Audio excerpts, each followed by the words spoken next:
Eu tava voltando no passado, eu achei isso aqui bem interessante. Isso aqui a gente sempre comenta esse assunto, mas cada vez aparece uma coisa nova. Olha só, ano passado, no dia 13 de julho, o Moro falou o seguinte, ó: sou eclético no gosto musical, mas, citando uma, gosto de É uma partida de futebol do Skank. E olha que interessante, aquela matéria clássica que a gente já viu várias vezes aqui em vídeo, que envolve o julgamento do Duran e do Zucoloto, a foto da revista Veja é exatamente Moro, Zucoloto, Rosângela junto com Samuel Rosa no show do Skank. No show do Skank. E aí, será que o Moro, durante esse julgamento, que a Veja diz, ó, Moro poderia ser impedido de julgar ex-advogado do Odebrecht. Moro não podia julgar. Por quê? Porque o escritório de advocacia do Zucoloto, do qual Rosângela Moro, esposa do juiz, foi sócia, era correspondente na cidade paranaense do escritório de Duran. Ou seja, Moro tinha que se declarar impedido. Tinha que se declarar impedido.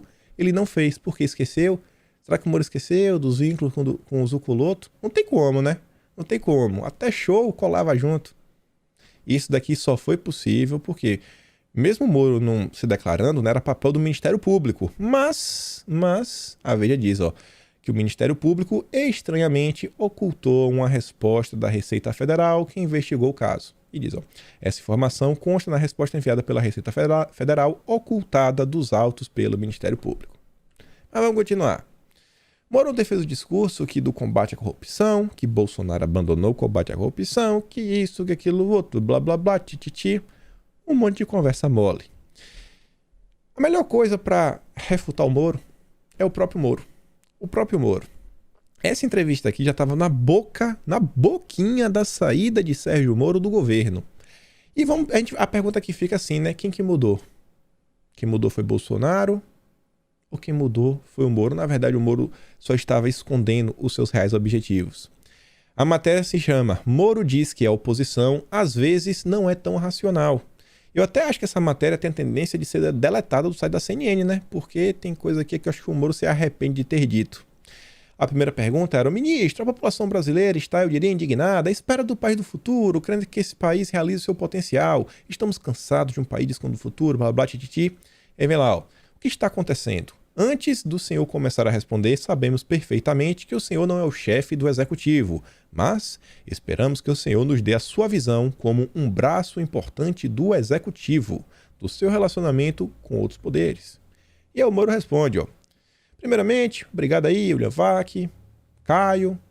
Existe um objetivo muito claro, pelo menos nessa gestão que foi eleita em 2018 e assumiu em 2019, ou seja, o governo Bolsonaro, que as missões principais seriam a recuperação da economia.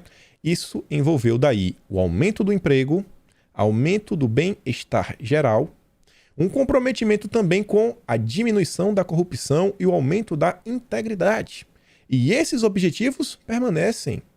No dia 17 de março de 2020, Moro falava, sim, o objetivo de combater o crime, corrupção, permanece no governo. Bolsonaro não abandonou.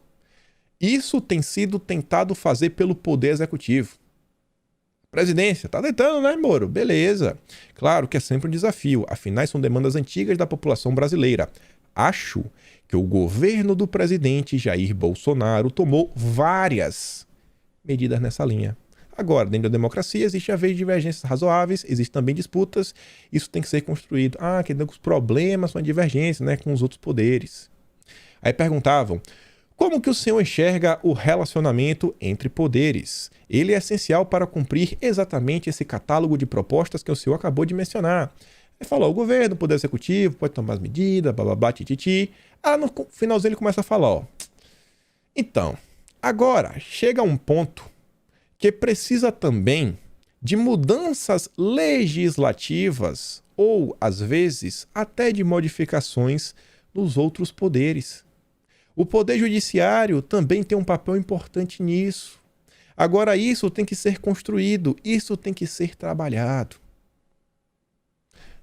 Até março, Moro sabia que o Congresso e o Judiciário, não estavam trabalhando em prol das pautas anticorrupções, contra o crime organizado. Poxa, Moro, quem é que mudou, cara?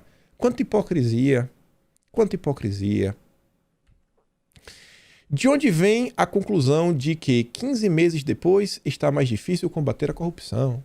Aí vai lá, ó. Blá, blá, blá, toda ação gera reação, isso, aquilo, outro.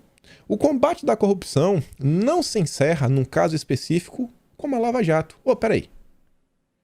Quer dizer que o combate à corrupção não acaba se a Lava Jato acabar? Então por que você fica repetindo o tempo todo? Eu vou retomar a Lava Jato, eu vou retomar a Lava Jato, o governo enterrou a Lava Jato, enterrou a Lava Jato. Uai, não tá falando aqui que combater a corrupção não se encerra com um caso específico? O que mudou, cara? Quanta hipocrisia, irmão. Não se encerra com a condenação de alguns grandes criminosos. Isso é importante, isso sinaliza a redução da impunidade e o avanço no combate à corrupção, mas é nossa responsabilidade. Nós tentarmos manter esse patamar e evitar retrocessos. Olha só, um dos retrocessos, olha quem promoveu um retrocesso no combate ao crime, à corrupção, que já mencionei respeitosamente, foi a revisão pelo Supremo Tribunal Federal da execução da condenação em segunda instância. Agora isso não partiu do Executivo. Poxa, cara, o discurso mudou, né? Candidato hipócrita, mentiroso. Ainda vai... Cara, essa entrevista é sensacional. Ministro, mas há medidas que partiram do Executivo, como a própria mudança do COAF. Se lembra do COAF? Foi aquele chororô. O COAF. Bolsonaro tirou o COAF do Moro.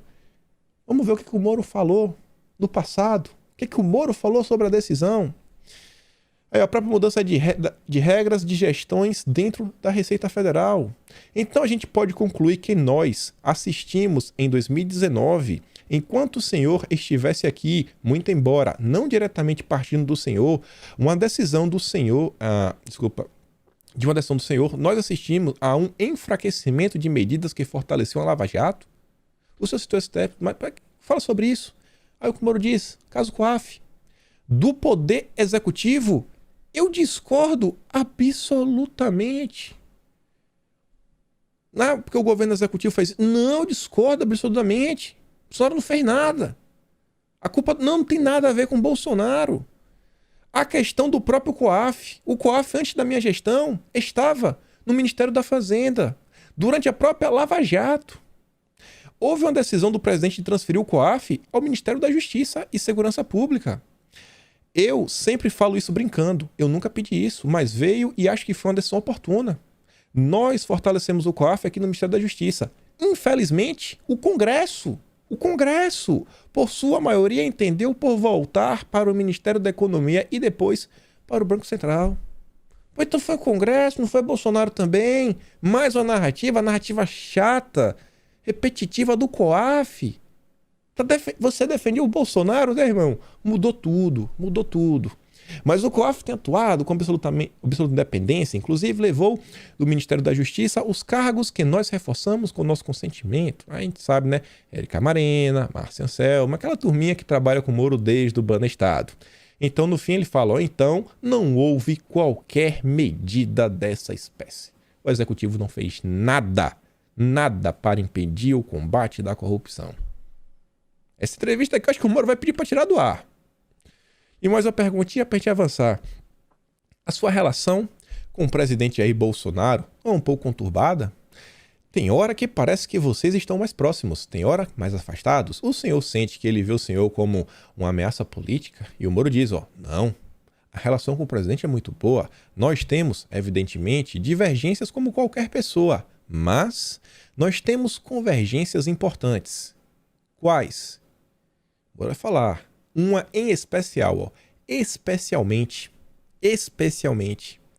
no fortalecimento do combate à criminalidade. Moro diz que ele e Bolsonaro, eles convergem para combater o crime, que Bolsonaro não dá vida fácil para bandido, jamais. Quem mudou, né? Como as coisas mudam, quanta hipocrisia foi dita ontem, né? Naquela festança que ninguém sabe quem pagou, quanto se gastou, um monte de gente enrolada. Esse é o Sérgio Moro. Mas, rapaz, tá da hipocrisia. E aí aquela típica matéria que envelhece mal. Envelhece muito mal. Ainda mais quando é uma matéria que só saiu no Antagonista, o principal veículo de comunicação do Sérgio Moro, basicamente assessores pessoais de comunicação. 8 de maio de 2020, como revelou a Cruzoé, Moro impediu Bolsonaro de usar a Polícia Federal do Rio de Janeiro contra o Witzel. Aí você vê no dia 14, ó. Você lembra lá? Empresário ligado a Witzel é preso pela Lava Jato. E o Witzel acabou, né? Busca apreensão, impeachmentado, uma galera no Rio presa, desvios detectados. É mesmo Antagonista? Quer dizer então que o Moro estava blindando o Witzel, é? O grande juiz que combatia a corrupção estava blindando o Witzel? Envelheceu mal, envelheceu muito mal, hein? Eita, rapaz, como envelhece mal as coisas.